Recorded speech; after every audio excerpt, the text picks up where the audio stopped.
to close. Gentleman is recognized. I urge my colleagues to oppose this bill, and I yield back the balance of my time. Gentleman yields back. The gentlewoman from Texas is now recognized. Mr. Speaker, let me just take an opportunity to thank Congresswoman Spangenberger for the knowledge she brings to this issue and to this legislation. We've already said that this is not a harmless crime. And I wish to introduce in the record to further emphasize the lack of the harmlessness that it is. It is harmful.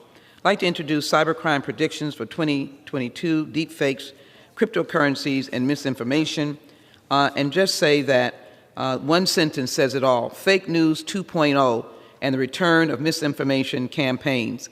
They cite in particular COVID-19, and I think all of us can attest to the terrible damage that was done during the pandemic with the huge issues of the question of COVID and the vaccination, such as fake vaccine passport certificates were on sale for $100 to $120, and the volume of advertisement groups and group sizes publishing sellers multiplied over and over again. Ask unanimous consent. Then, without objection. Ho, ho, ho holiday scams, FBI Portland. During the 2020 holiday season, this article says the FBI Internet Crime Compliance Center received more than 17,000 complaints regarding the non-delivery of goods, resulting in losses of more than $53 billion. Ask unanimous consent to submit that into the record. Without major changes, more Americans could be victims of online crime. The Hill.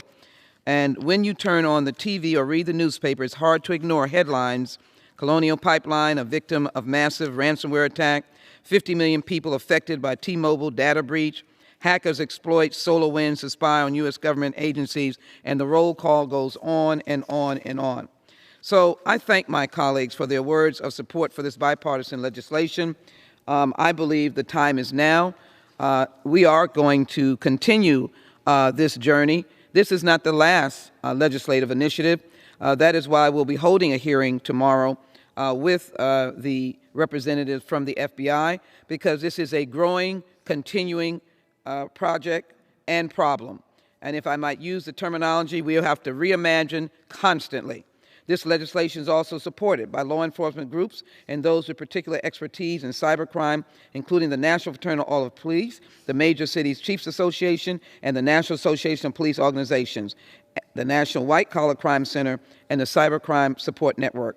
I thank Senator Schatz, Senator Tillis, and as I indicated, our colleague, Representative Spangenberger, for their leadership on this bipartisan legislation. I'm glad to have joined it, and I urge all of my colleagues to join me in supporting it. With that, I yield back the balance of my time. The question is, will the House suspend the rules and pass Senate 2629? Those in favor say aye. Aye. Those opposed, no.